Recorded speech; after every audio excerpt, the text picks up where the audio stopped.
আজকে কবিগুরু রবীন্দ্রনাথ ঠাকুর, নতুন করে বলার কিছু নেই তোমাদের ওনার সম্পর্কে, তোমরা সবাই জানো।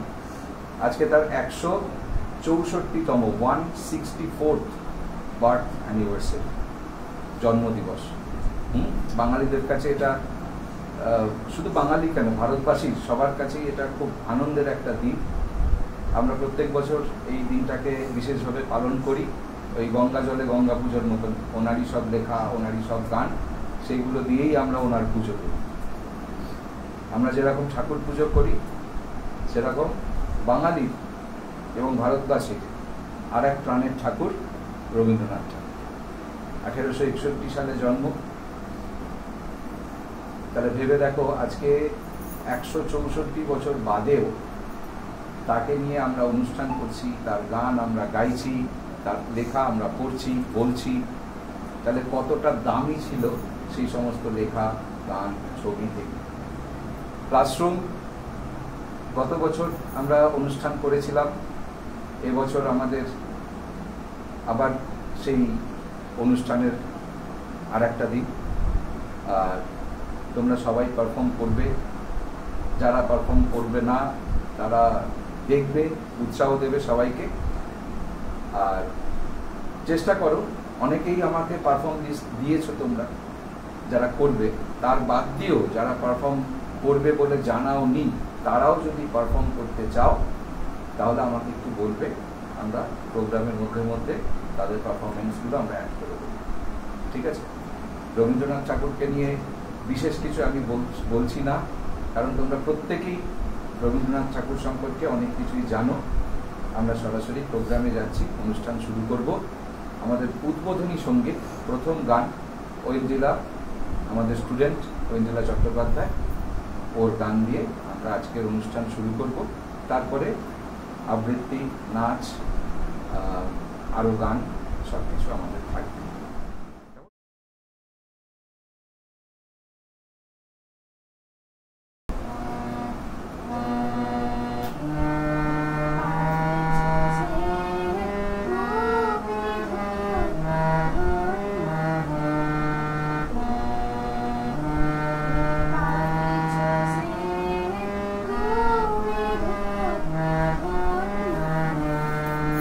আমার প্রাণ তোমার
আচ্ছা, এখন তাহলে ঐন্দ্রিলার উদ্বোধনী সঙ্গীত হলো।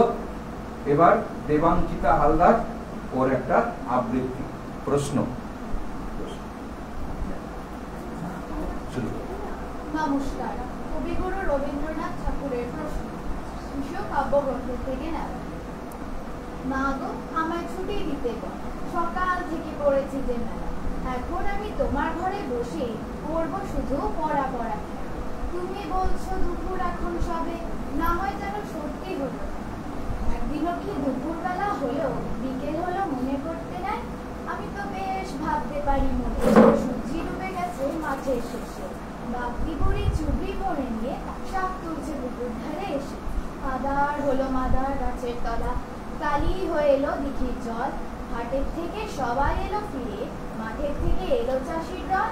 মনে করো না উঠলো সাজের তাল, মনে করো না সন্ধে হলো। রাতের বেলা দুপুর যদি হয়, দুপুর বেলা রাত হবে না কেন? ভীষণ সুন্দর। রবীন্দ্রনাথ তোমাদের কথাটা খুব ভালো বুঝতেন। সকাল থেকে পড়া পড়া, এটা মনের কথা। এই জন্য তোমাদের কিন্তু রবীন্দ্রনাথকে বেশি করে ভালোবাসা উচিত। নিজেও চার দেওয়ালে আটকে থাকতেন না, আর এত পড়া পড়া পড়া পড়া সেটাও চাইতেন। তোমরা সেটা এমনি করো, তাই রবীন্দ্রনাথকে একটু ভালোবাসতে হবে বেশি। আচ্ছা, খুব সুন্দর হয়েছে। আমরা দুটো ডান্স প্রোগ্রাম পরপর দেখব, নাচের প্রোগ্রাম। নাচের প্রোগ্রামটা যখন হবে একটু তোমরা পিছিয়ে যাবে। প্রথমে তোমাদের দুজনের থাকবে, ঠিক আছে? তোমরা মায়াবন বিহারিণী, না তোমরা হচ্ছে ভেঙে মোর ঘরের চাবি, তাই তো? ভেঙে মোর ঘরের চাবির সাথে হবে, আর তোমার হচ্ছে মায়াবন বিহারী।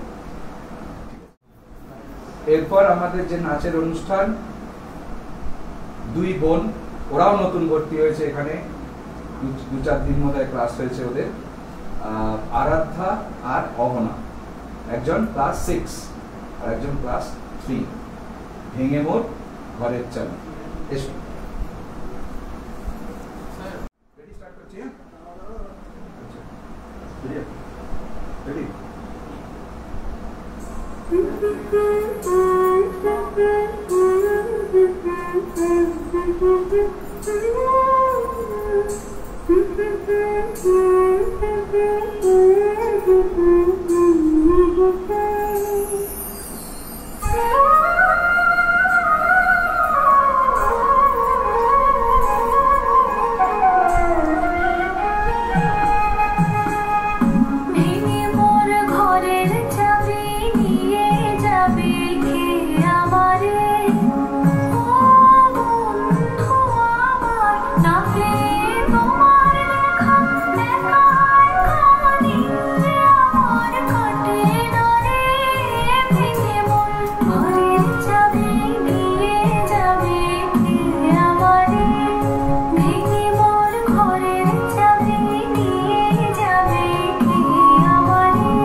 আর আরাধ্যা, ওদের দুজনের নাচের অনুষ্ঠান হলো।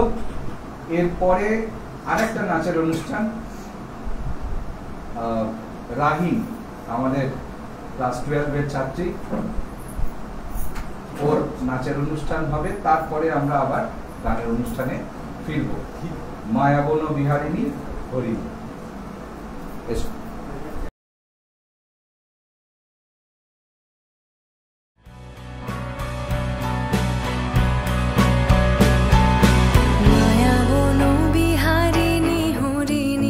গহন স্বপন সঞ্চারিণী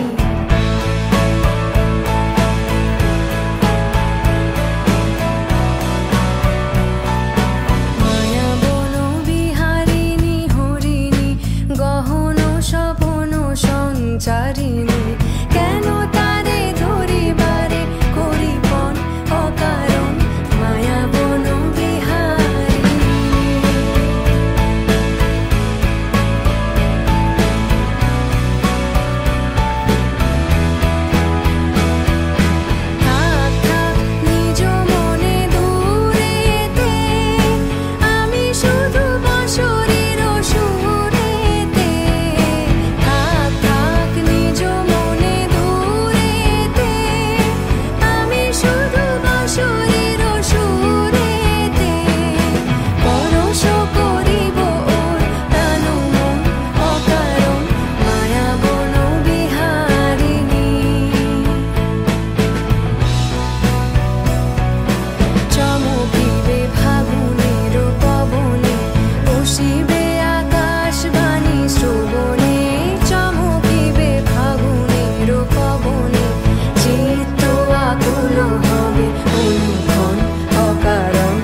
তাহলে আমাদের এই পরের অনুষ্ঠান মৌমিতা দে আমাদের ক্লাস 12 এর ছাত্রী, ওর একটা আবৃত্তির অনুষ্ঠান রিসাইটেশন। নমস্কার, শুভ সন্ধ্যা সবাইকে। আজকে রবীন্দ্রনাথ ঠাকুর নিয়ে প্রথমে কিছু বলবো, তারপরে যে কবিতাটা আবৃত্তি করবো সেই সম্পর্কে কিছু বলবো। রবীন্দ্রনাথ ঠাকুর কি বলবো, এই ব্যক্তিটিকে নিয়ে আমি নিজেই বুঝতে পারছি না, কারণ ওনাকে নিয়ে যতই বলবো ততই কম বলা হবে। বাংলা সাহিত্যের এক অন্যতম প্রতিচ্ছবি হিসেবে আমরা রবীন্দ্রনাথ ঠাকুরকে দেখি, অন্তত আমরা বাঙালিরা তো তাই মানি। রবীন্দ্রনাথ ঠাকুর জন্মগ্রহণ করেন 25শে বৈশাখ 1268 খ্রিস্টাব্দে, অর্থাৎ 7ই মে 1861 সালে। রবীন্দ্রনাথ ঠাকুরের বাবা ছিলেন দেবেন্দ্রনাথ ঠাকুর, যিনি একজন প্রখ্যাত সমাজ সংস্কারক এবং একজন ব্রহ্ম ধর্মের একজন প্রবক্তা ছিলেন, এবং তার মা ছিলেন সারদা সুন্দরী দেবী, যে তাদের একজন ঘরের গৃহিণী ছিলেন। কিশোর রবীন্দ্রনাথ ঠাকুর তিনি পরিবারের প্রিয়জনদের ভালোবাসা পেয়ে এবং স্নেহ পেয়ে ধীরে ধীরে বড় হয়ে ওঠেন। রবীন্দ্রনাথ ঠাকুর তার প্রথম কবিতা লেখেন যখন তার মাত্র 8 বছর বয়স। কবিতাটির নাম হচ্ছে হিন্দু মেলা। হিন্দু মেলা কবিতাটি হিন্দু মেলা পত্রিকায় প্রকাশিত হয় ভানু সিংহ ছদ্মনামে, এবং এটি পরবর্তীকালে প্রচন্ড জনপ্রিয় হয়। রবীন্দ্রনাথ ঠাকুর যখন স্কুল জীবনে পা রাখছেন তখন তিনি যে সময় স্কুল সময়টায় থাকতেন, মানে স্কুলে থাকার সময়টা যে তার খুব একটা পড়াশোনায় মনোযোগ থাকতো সেটা বলা বাহুল্য, কারণ তিনি একদমই স্কুলের নিয়ম কানুন বা এই যে শৃঙ্খলা সেটা একদমই পছন্দ করতেন না। কারণ তিনি মনে করতেন যে প্রকৃত শিক্ষাই হচ্ছে প্রধান শিক্ষা, যার কারণে তিনি বলেছেন যে যদি শিক্ষা সত্যিই শিক্ষা হয়ে থাকে তাহলে সেই শিক্ষা হলো মনুষ্যত্বের শিক্ষা। রবীন্দ্রনাথ ঠাকুরের যে পরিবার, ঠাকুর পরিবার, সেই ঠাকুর পরিবার শিল্প চর্চা এবং সাহিত্য সত্তায় পরিপূর্ণ ছিল। তার বাবা, ঠাকুরদা সবাই সাহিত্য চর্চায় নিপুণা ছিলেন, যার কারণে রবীন্দ্রনাথ ঠাকুরের মধ্যে অতি অল্প বয়সেই শিল্প সত্তার জন্ম হয়। তার জীবনের প্রথম কবিতাটি বললাম হিন্দু মেলা। আর এখান থেকে আমরা ধারণা করতে পারি যে তার এই যে অল্প বয়সে যে দক্ষতা কবিতা বা গল্প লেখা, সেটাই তাকে ভবিষ্যতে বাংলা সাহিত্যে এক আদর্শ চিত্র করে আমাদের সামনে দাঁড় করায়। এবার বলি একটু যেই কবিতাটা বলবো সেই সম্পর্কে। কবিতাটার নাম হচ্ছে পথের পথিক, রবীন্দ্রনাথ ঠাকুরের লেখা, উৎসর্গ কাব্যগ্রন্থের 41 নম্বর কবিতা। উৎসর্গ কাব্যগ্রন্থ প্রকাশ হয় 1914 সালের 28শে মে। এই উৎসর্গ কাব্যগ্রন্থ প্রকাশ হওয়ার পেছনে একটা ঘটনা আছে, সেটা হচ্ছে মোহিত চন্দ্র সেন খুবই বিখ্যাত একজন ব্রিটিশ কর্মচারী ছিলেন, কিন্তু রবীন্দ্রনাথ ঠাকুরের খুবই ভক্ত ছিলেন। যখন রবীন্দ্রনাথ ঠাকুর শান্তিনিকেতনে ব্রহ্মচার্যাশ্রম, যেটা আমাদের কাছে এখন বিশ্বভারতী বিশ্ববিদ্যালয় নামে পরিচিত, সেটি যখন প্রতিষ্ঠা করেন তখন এই মোহিত চন্দ্র সেনই রবীন্দ্রনাথ ঠাকুরকে আর্থিকভাবে সাহায্য করেছিলেন। তো এই মোহিত চন্দ্র সেনই 1903 বা 1904 এমন সময় রবীন্দ্রনাথ ঠাকুরের একটি বিষয়ভিত্তিক কবিতার সংস্করণ তিনি প্রকাশ করবেন বলে একটা ইচ্ছে প্রকাশ করেছিলেন। তার কারণে রবীন্দ্রনাথ ঠাকুর বেশ কয়েকটা বিষয় নিয়ে ছোট ছোট ক্ষুদ্র কবিতা রচনা করেন এবং পরবর্তীকালে কোনো ঘটনাক্রমে কোনো কারণবশত এই সংকলনটি প্রকাশ পাবে না এমন সিদ্ধান্ত নেওয়া হয়, যার কারণে পরবর্তীকালে রবীন্দ্রনাথ ঠাকুরের এই ছোট ছোট কবিতাগুলি একত্রিত করে এবং তার সাথে আরো বেশ কিছু রবীন্দ্রনাথ ঠাকুরের রচিত কবিতা একত্রিত করে যুক্ত করে উৎসর্গ কাব্যগ্রন্থটি প্রকাশ পায় 1914 সালের 28শে মে। এই পথের পথিক কবিতায় একটা পথ চলার কাহিনী রয়েছে। রবীন্দ্রনাথ ঠাকুর বলছেন যে জীবনে পথ চলার সময় অনেক বাধা সৃষ্টি হয়, প্রতিবন্ধকতা এসে আমাদের সামনে দাঁড়ায়। তখন অনেক মানুষেরই মনে হয় যে এবার পিছিয়ে আসা দরকার, এবার আর পারা যাচ্ছে না, কিন্তু রবীন্দ্রনাথ ঠাকুর বলছেন তিনি সর্বসময় অলক্ষ্য থেকে সেই পথ ধরে এগিয়ে যাচ্ছেন এবং বলছেন যে জীবনে যতই প্রতিবন্ধকতা আসুক না কেন মনে একটা ভরসা, বিশ্বাস এবং মনে একটা সম্বল নিয়ে এগিয়ে যেতে হবে, দুঃখে ভেঙে পড়া নয়। কবিতাটা এবার শুরু করি। পথের পথিক করেছো আমায়, সেই ভালো গো সেই ভালো, আলিয়া জানালে প্রান্তর ভালো, সেই আলো মোর সেই আলো, ঘাটে বাঁধা ছিল খেয়া তরি, তাও কি ডুবালে ছল করি, সাঁতারিয়া পার হব বহিভার, সেই ভালো মোর সেই ভালো, ঝড়ের মুখে যে ফেলেছো আমায়, সেই ভালো সেই ভালো, সব সুখ জালে বজ্র জ্বালালে, সেই আলো মোর সেই আলো, সাথী যে আছিল নীলে কালি, কি ভয় লাগালে গেল ছাড়ি, একাকীর পথে চলিব জগতে, সেই ভালো মোর সেই ভালো, কোনো মান তুমি রাখুনি আমার, সেই ভালো সেই ভালো, হৃদয়ের তলে যে আগুন জ্বলে, সেই আলো মোর সেই আলো, পাথে যে কটি ছিল পড়ি, পথে খসি কবে গেছে পড়ি, শুধু নিজ বল আছে সম্বল, সেই ভালো মোর সেই ভালো। খুব সুন্দর।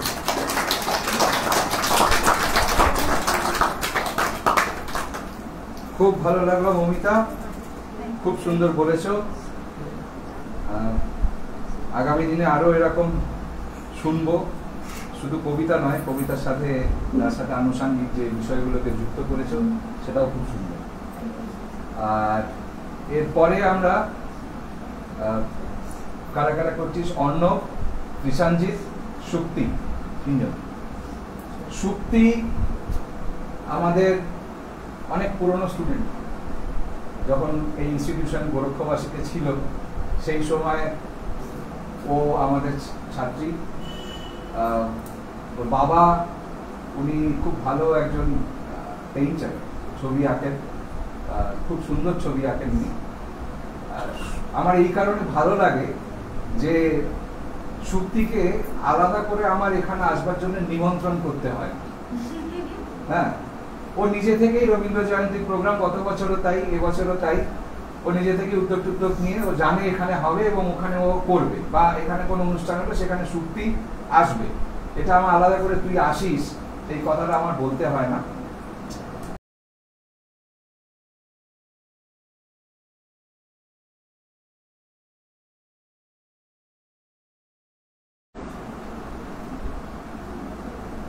তোমরা এখন যারা এখানে আছো, ও একটা রেফারেন্স তোমাদের কাছে।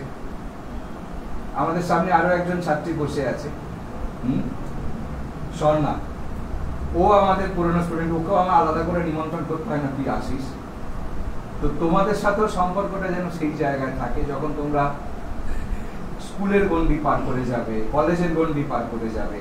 হ্যাঁ, যখন হয়তো ক্লাসরুমের কোনো সাবজেক্ট পড়ার জন্য তোমাদের আসতে হবে না, কিন্তু তখনও যেন তোমরা নিজে থেকেই এরকম আসো, আমাদের অনুষ্ঠানে আসো, এমনি সময় আসো, সেই যোগাযোগটা যেন তোমাদের সাথে ঠিক রাখবে।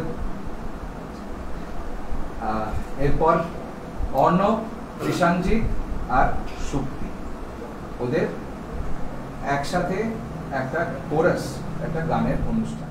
আচ্ছা,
আমি চিনি গো চিনি তোমারে ও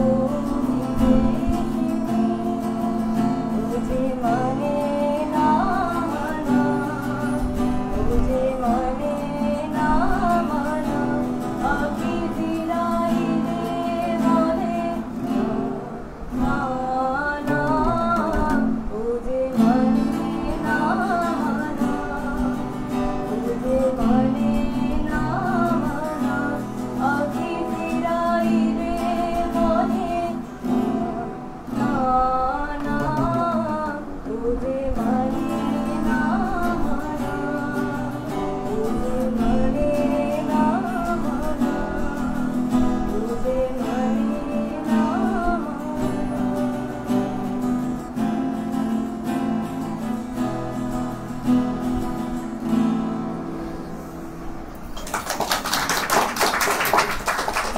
খুব ভালো।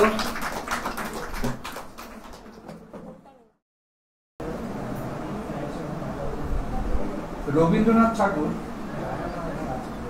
তোমরা যারা বিশেষ করে ক্লাস 10-এ আছো বা 9, 10-এর 11, 12-এ যেসব ছেলেমেয়েরা আছো, তোমরা জানো যে রবীন্দ্রনাথ ঠাকুর তিনি একজন মস্ত বড় শিক্ষাবিদও ছিলেন। শুধু যে তিনি কবিতা গান লিখেছেন বা ছবি এঁকেছেন তা কিন্তু নয়। একটু আগে মৌমিতা তোমাদের দিদি ও বলে গেল যে আজকে যেটা বিশ্বভারতী আশ্রম, বিশ্বভারতী বিশ্ববিদ্যালয়, সেটা একটা সময় ব্রহ্মচর্যাশ্রম নামে পরিচিত ছিল। 1901 সালে শান্তিনিকেতনে রবীন্দ্রনাথের এই যাত্রা শুরু। শান্তিনিকেতনের নামের পিছনেও একটা গল্প আছে, তোমরা হয়তো অনেকে জানো, হয়তো অনেকে জানো না। রবীন্দ্রনাথ ঠাকুরের বাবা কি নাম ছিল তার? দেবেন্দ্রনাথ ঠাকুর। দেবেন্দ্রনাথ ঠাকুর, তাকে আমরা বলি মহর্ষি, ঋষি সুলভ। রাজা রামমোহন রায়ের যে ব্রাহ্ম সমাজ তৈরি করেছিলেন, যেটা সূচনা হয়েছিল, দেবেন্দ্রনাথ সেই ব্রাহ্ম সমাজের দায়িত্ব নিয়েছিলেন রাজা রামমোহন রায়ের পরে। সুপুরুষ দেখতে, লম্বা চেহারা, ঋষির মতো, সুন্দর দেখতে, ঠাকুরবাড়ির সকলেই সুন্দর দেখতে ছিল। তো যে অঞ্চলটায় যেখানে এখন বিশ্বভারতী বিশ্ববিদ্যালয়, শান্তিনিকেতন, তোমরা অনেকেই ঘুরতে গেছো বা যারা যাওনি তারা অবশ্যই যাবে, দেখে আসবে একবার। এই শান্তিনিকেতনের এই পুরো যে অঞ্চলটা, সেটা ঠাকুরবাড়ি মানে রবীন্দ্রনাথ ঠাকুরের যে পরিবার, তাদের জমিদারি তালুক ছিল। তো সেখানে রবীন্দ্রনাথ মানে তার বাবা আর কি, দেবেন্দ্রনাথ মাঝে সাঝে যেতেন, খাজনা আদায় থাকতো, নানান কাজকর্ম থাকতো। তা ওই অঞ্চলে ওই যে গ্রামগুলো ছিল, শান্তিনিকেতন তখন প্রতিষ্ঠা হয়নি, ওই জায়গাটা ছিল একটা মস্ত বড় মাঠ, ভুবনডাঙ্গার মাঠ। এই মাঠটা এত বড়, মানে এপার ওপার দেখা যেত।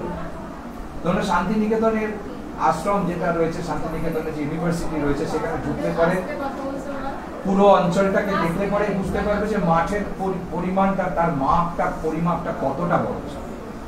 হ্যাঁ, পায়ে হেঁটে এপার ওপার করতে করতে অনেক সময়। তো সেইখানে বড্ড ডাকাতের উৎপাত ছিল, মানে দিনের বেলাতেও ওই মাঠ কেউ পার হওয়ার সাহস পেল না। তো দেবেন্দ্রনাথ যাচ্ছেন, বলে আমি আজকে এই মাঠ পার হয়েই যাবো, এখান দিয়েই আমি যাবো, দেখি। যাচ্ছেন মাঝামাঝি জায়গা, খুব রোদ্দুর দুপুরবেলা।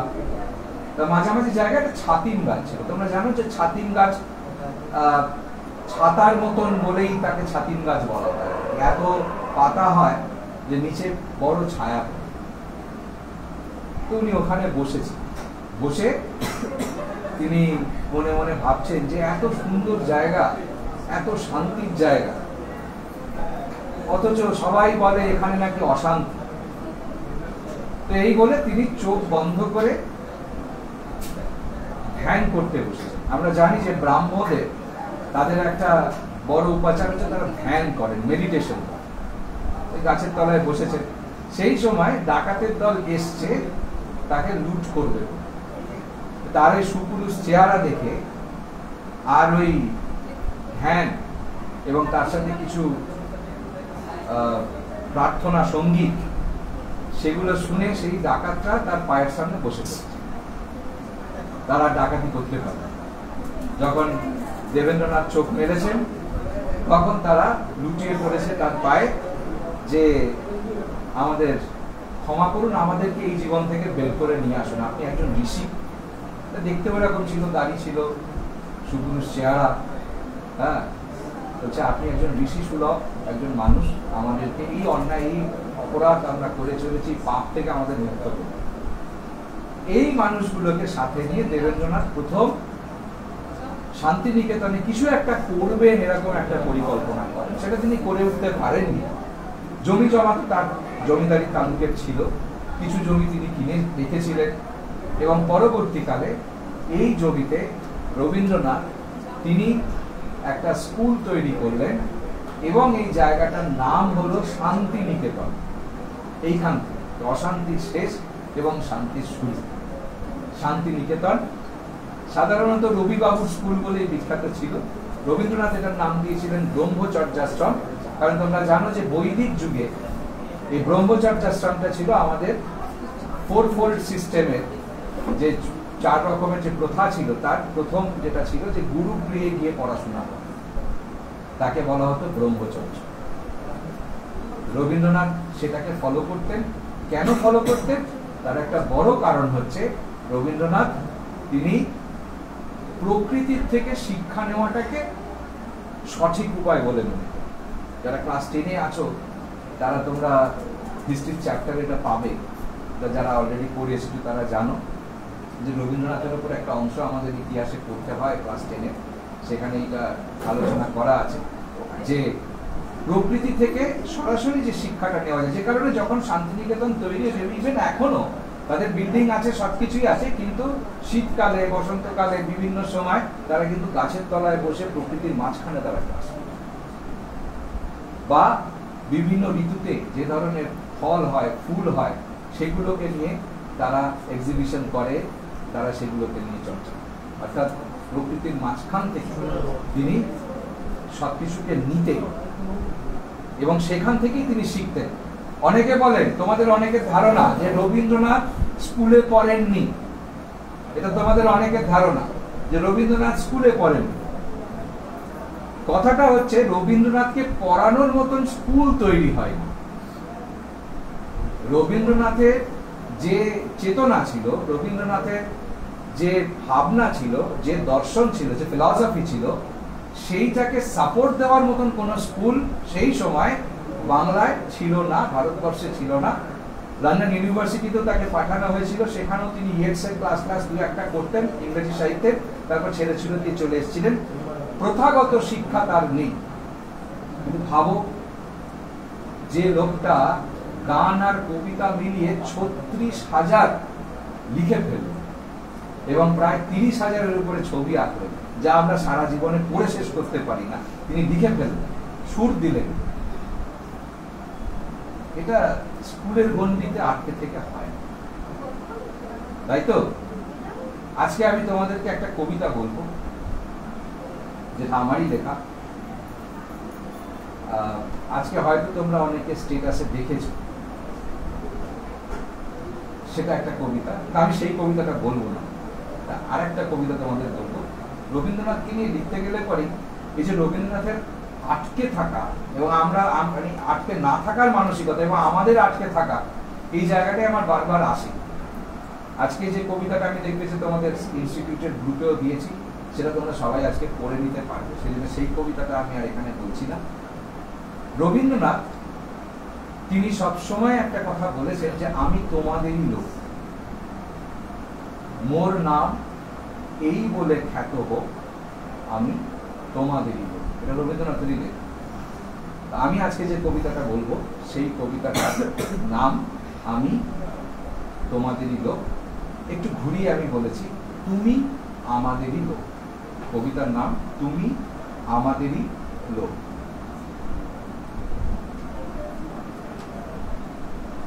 তোমার উজ্জ্বল উপস্থিতি আজও পলে অনুপলে এই হৃদয়ে ছুঁয়ে থাকে কবি, আজও কত কথা বলে।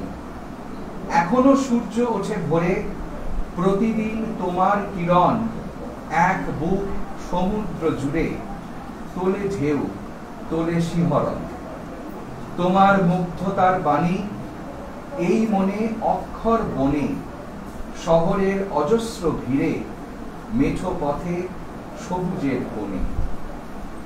ঝড়ো ঝড়ো বাদল ধারায় শ্রাবণের মেঘ ভেজা হাওয়া, দূর থেকে ভেসে আসা সুরে তোমারই তো শুধু আসা যাওয়া। দিন রাত প্রতি অনুক্ষণ সুখ দুঃখ পেরিয়েছি, তাই তোমাকেই করেছি সম্বল, বারে বারে তোমাকেই চাই। নাই বা থাকলো শরীর, তাতে আর কি বা আছে শোক, তুমি তো আকাশ তারা নও, তুমি তো আমাদের। এই কবিতাটা কিছুদিন আগে লেখা, আর রবীন্দ্রনাথের উদ্দেশ্যে। আর এর সাথে আজকে যে কবিতাটা লিখেছি সেটা আমার দেওয়া আছে ইনস্টিটিউশনের গ্রুপে, তোমরা একবার পড়ো, পড়ে জানিও। সেখানে এই ধরনের কথা সেখানটা আরেকটু এলাবোরেট করেছি আর কি, যে রবীন্দ্রনাথের ছোটবেলায় যে আটকে থাকাটা, তার ঘরের মধ্যে তাকে তোমরা জানো কিনা জানি না, যে তাকে ওই লক্ষণের গন্ডি কেটে আটকে রাখা হয়, জানো তোমরা? তাকে একটা ঘরের মধ্যে একটা দাগ কেটে বলতো এর বাইরে বেরোলে রাবণ এসে ধরবে। খুব ইচ্ছা করতো না বেরিয়ে আসি, কিন্তু ওই মায়ের মুখে রামায়ণ শুনেছেন, সত্যি যদি রাবণ এসে ধরে নিয়ে চলে যায় তাহলে কি হবে, সেই ভয়ে বেরোতে পারতেন না। কিন্তু রবীন্দ্রনাথ এমনই একটা মানুষ, তাকে গন্ডিতে আটকে রাখা যায়নি, যাবেও না কোনোদিন। তাই আজ তার জন্মের 164 বছর পরেও আমরা তার কবিতা পড়ছি এবং তার জন্মদিন পালন করছি। এইবার আমাদের শেষ অনুষ্ঠান, এটাতে আমরা সবাই পার্টিসিপেট করব। আমরা সবাই রাজা, এই গানটা তোমরা সবাই জানো নিশ্চয়ই, জানো তো? হ্যাঁ, আমরা সবাই রাজা আমাদের এই রাজার রাজত্বে। হ্যাঁ, ঐন্দ্রিলা গানটা করবে, ঐন্দ্রিলার সাথে আমরা সবাই গলা দিলাম, যে যেরকম ভাবে পারো, কোনো অসুবিধা, ঠিক আছে? আর যদি গান মনে না থাকে, মোবাইল ফোন যাদের কাছে আছে তোমরা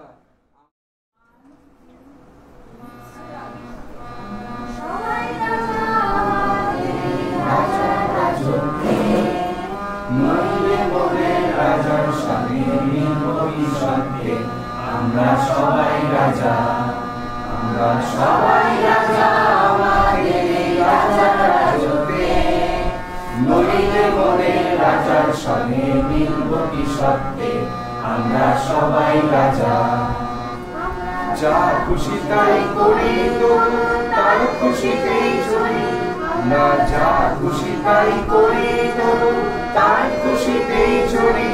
আমরা নই বাধা, নই দাসের রাজা, দাসের দাসত্বে, নইলে মোদের রাজার সনে মিলব কি সত্যে, আমরা সবাই রাজা, আমরা সবাই রাজা আমাদের রাজার রাজত্বে, নইলে মোদের রাজার সনে মিলব কি সত্যে, আমরা সবাই রাজা। সবারে দেন মান, সে মান আপনি ফিরে পান, রাজা সবারে দেন মান, সে মান আপনি ফিরে পান। মোদের খাটো করে রাখিনি কেউ কোনো অসত্যে, নইলে মোদের রাজার সনে মিলব কি সত্যে, আমরা সবাই রাজা, আমরা সবাই রাজা আমাদের এই রাজার রাজত্বে, নইলে মোদের রাজার সনে মিলব কি সত্যে, আমরা সবাই রাজা। আমরা চলবো আপন পথে, শেষে মিলব তারই পথে,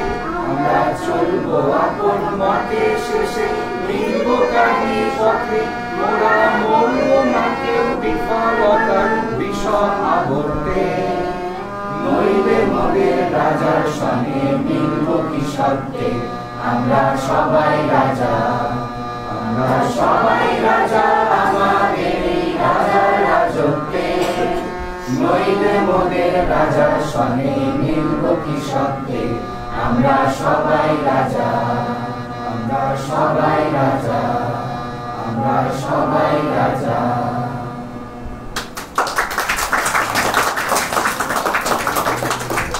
আরেকটু লাউড হলে ভালো হতো সবাই মিলে। আমি কোনোদিন গান গাই না, আমি গেয়ে দিলাম। আচ্ছা, আজকে আমরা অনুষ্ঠান আজকের মতন এখানে শেষ করলাম। আবার আগামী অনুষ্ঠান, এর পরের যে অনুষ্ঠানটা আমাদের হবে সেটা আমি এখনই বলে রাখি, অনেকে রয়েছে ক্লাস 10 যারা পাস আউট হলো এবং ক্লাস 12 যারা পাস আউট হলো, তাদের একটা ফেলিসিটেশন প্রোগ্রাম হবে। সেটা গ্রুপে অনেকেই আছো, এখনো লিভ করোনি, তারা তো ওখান থেকেই জেনে যাবে, এখন এই মুহূর্তে লিভ করো না। আর যারা গ্রুপ লিভ করে গেছে, লেফট হয়ে গেছে, তাদের নামের লিস্ট আমরা করে রেখেছি, আমরা ইন্ডিভিজুয়ালি তাদেরকে কন্ট্যাক্ট করে জানিয়ে দেবো। জুন মাসে আমি ডেটটা পরে জানিয়ে দেবো, ডেট অ্যান্ড টাইম। সেই সময় আমরা একটা ফেলিসিটেশন প্রোগ্রাম করব, যেরকম আমাদের হয়। গত বছরটা অবশ্য কিছু কারণে বন্ধ ছিল, একটা অন্য কারণে, কিন্তু তার আগে যেরকম হতো সেরকম এই বছরও আবার একটা ফেলিসিটেশন প্রোগ্রাম হবে, ঠিক আছে? এবং আগামী বছরের যে অনুষ্ঠানগুলো হবে সেটা যে কোনো অনুষ্ঠান, বিজয়া সম্মেলনী হোক বা 25শে বৈশাখের অনুষ্ঠান হোক, আমি চাইবো যে সেখানে প্রত্যেকে ওই ট্যুরের পিছনে লুকিয়ে না থেকে প্রত্যেকে কিন্তু সেখানে পার্টিসিপেট করবে। 4 লাইন হলেও পার্টিসিপেট করবে প্রত্যেক, যেমন পারো। আমি যদি কোনোদিন গান না গিয়ে ঐদিলার সাথে গানে গলা মেলাতে পারি, তাহলে তোমরাও সবকিছু করতে পারো, কোনো অসুবিধা। ঠিক আছে, আজকে এই পর্যন্ত হলো অনুষ্ঠান। ভালো লেগেছে সবার? খুব ভালো না অল্প ভালো? আচ্ছা, ঠিক আছে। আচ্ছা, এটা পৌঁছে দেবেন। মা কি আসবে?